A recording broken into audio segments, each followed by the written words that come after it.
Hi, my name is James Byers. For CSCI E90 Cloud Computing, I am doing AWS Code Deploy as my final project. So I'm just going to jump into things. The first thing we need to do is obviously log into the AWS console. Next is we need to create IAM roles for the AWS Code Deploy service. So from the dashboard, we'll select IAM. And then we'll go here to the Roles tab, and we need to create a new role. So this will be, we'll call this Demo Service Role, and hit Next Step.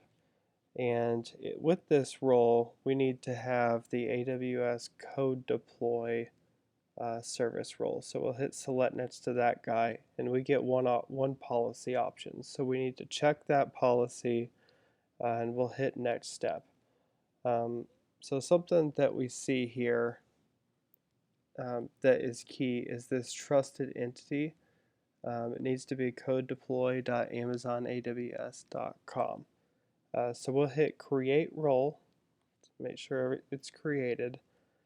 But we need to make one change. So we created demo service role. So I'm going to select it, and we'll do attach policy, and we need to give this role S3 access so that it can download the package from the Amazon S3 service. We'll hit attach policy on that guy, and you can see that it now has the code deploy role policy and the S3 policy. But our trusted entity is still codedeploy.amazonaws.com. Next, we need to create another role. And this will be the role for our EC2 instance. So we'll hit create new role. This will be demo EC2 role is the name. We'll hit next step. In the type, we need Amazon EC2. And then the policy will grant full access to EC2.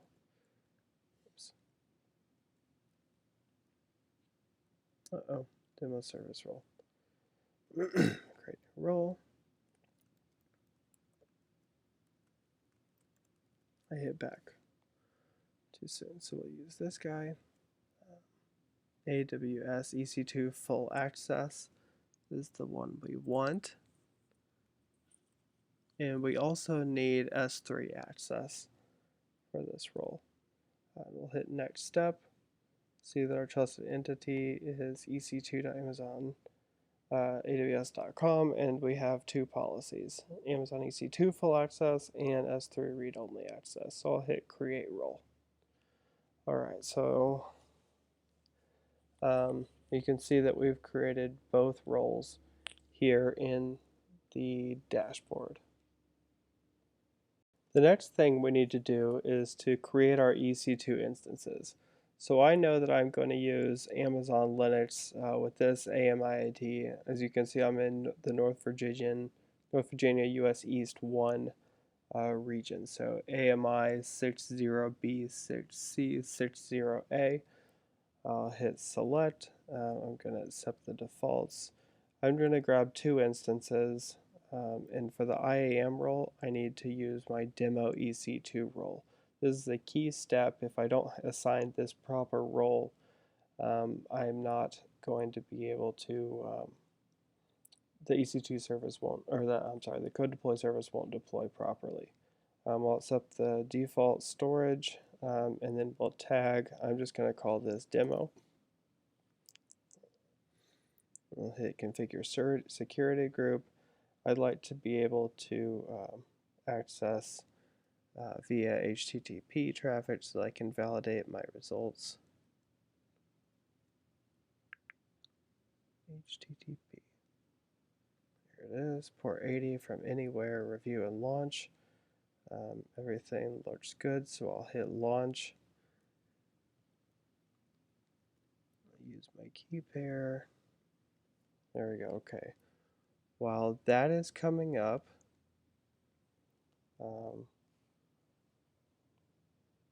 alright, with these machines coming online, I'm going to go ahead and SSH into them, and I have a couple of updates that I need to run. So SSH into the first box. The first thing I need to do is update.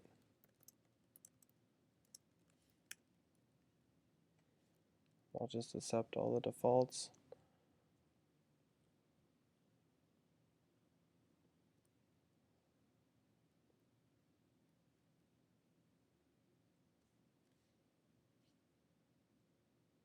With the system up to date, the next thing I'll do is make sure I have Ruby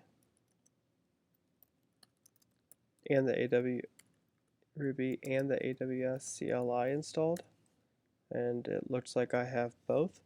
The next thing I need to do is download the AWS Code Deploy agent. So I download the install package. I need to give it permission to execute. And then finally I will install the agent.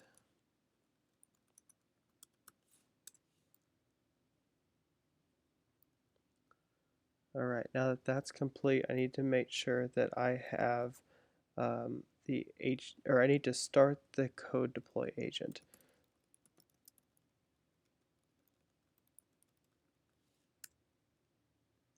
As you can see, it started the code deploy agent.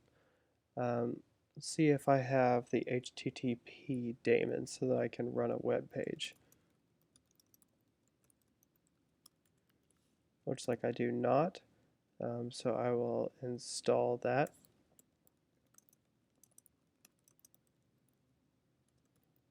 Just accept any prompts.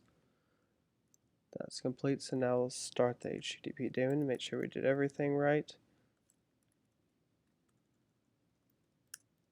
And it looks like it started okay. We'll follow the same steps on the second machine.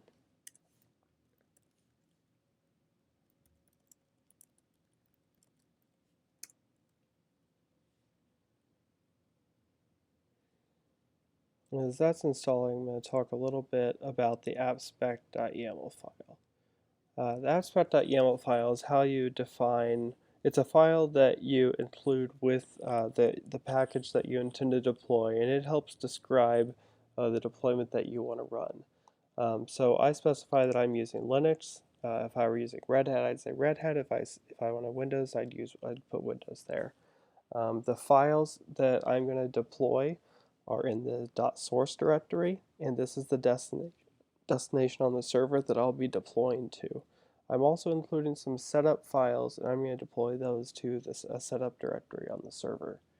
The hooks allow you to run custom scripts at certain points in the application deployment lifecycle. So when the first step is stopping the application, so I'm going to call this stop HTTPD script, which I have right here, and all it's going to do is stop the HTTPD service. And it has a timeout of 5, and I'm going to run it as EC2 user. The next thing I'm going to do before the install is I'm going to clean up the public directory because I don't want any files laying around. So I'm going to remove everything that's beneath this the public directory on my web server. And I'll run that as root, timeout at 5 seconds. If I had something to run after install, that's where I would include it. You can have as many of these little blocks as you want in here. It'll run all of those. During application start, I'm going to start up the HTTPD daemon to start serving up my web requests. So I'll run this little script here. And then finally, after it's complete, I'll run this validate script. And all that's going to do is do wget, not get anything back, and just make sure that I don't have an error. Okay, so hopefully that apt-get finished. It did. So I'll go ahead and make sure I have Ruby and the AWS CLI.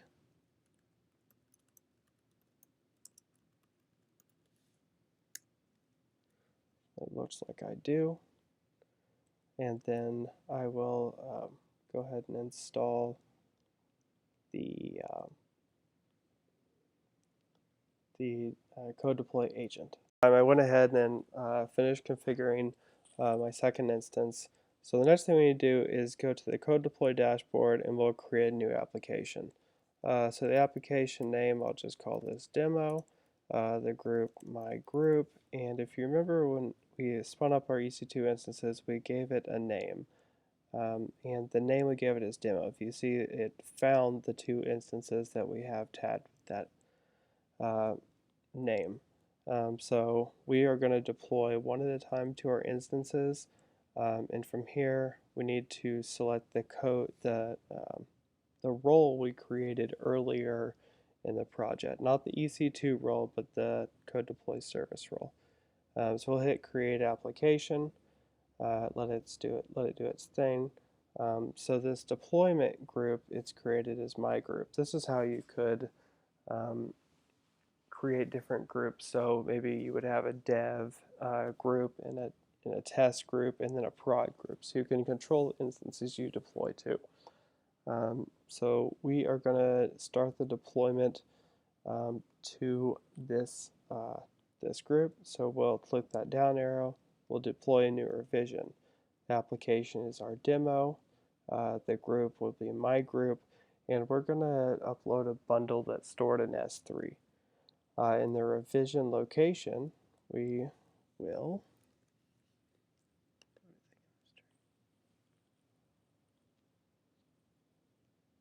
we've chosen the S3 location of our code, and this is something that we set up. We created a bucket, a subfolder just called initial test, and we uploaded this deploy.tar. And this tar contains the appspec.yaml folder at the root level. Then it has that source directory as well as the script. So the tar is the setup directory, the source directory, and the appspec.yaml. So we'll point to that as the package we want to deploy. This is going to be our first deploy. We can add a little description about what we're doing, and then let's just hit deploy now. So what's going to happen is the AWS Code Deploy service is getting started, and it is reaching out to our instances. Let me try to refresh this a little bit. So it says it's in progress. We have a deployment ID, and it's going to feed us back. We're going to get some feedback. So right now we have 0 of 2 instances completed because we selected to deploy one instance at a time. This is where it helps. The Code Deploy service performs a lot of health checks on our application. So if this deploy were to fail, the service would fail the deploy, and we would still have one up and running. And it looks like we have failed. What I found is the deploy failed because it ran one of my hook scripts. It ran this clean public directory script, but what I did not anticipate is that that public directory would be empty. And so that's what it failed. So I've commented it out. It doesn't really seem necessary, and I'm demonstrating a couple of different hook methods with application stop, application start, and validate service. So I have retarred up the bundle with that code, uploaded it to my AWS bucket, and I will go back and start a new deployment. So we'll hit create new deployment, and for the application we will select the demo application, and the group is my group.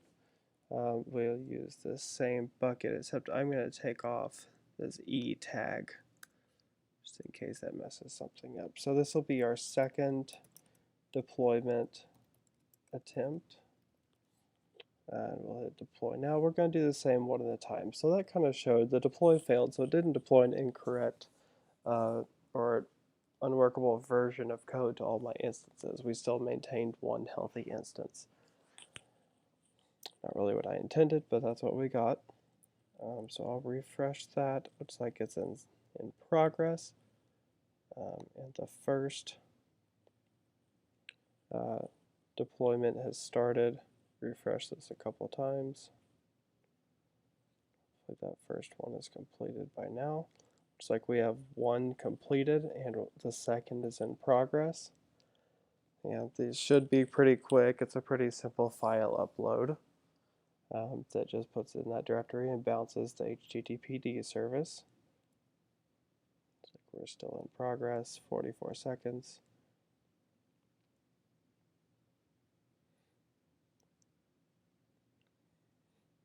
Alright, it looks like we have succeeded. We have 2 deployments successful out of 2. So we'll go ahead and view all instances. So the first, well, let me just go back to my EC2 dashboard and not get the public DNS names of those instances. So this first one, grab his DNS name. And there we go. We have a simple web page. It just includes some information, some links that I had on AWS Code Deploy. Getting started guide, what is it? The Code Deploy agent docs, just a couple of useful resources. And just to prove that deployed to both instances the same, I'll grab the DNS from the second guy, copy him, and paste it in. And we have the same thing. Thank you very much for watching, and I hope I was able to teach you something.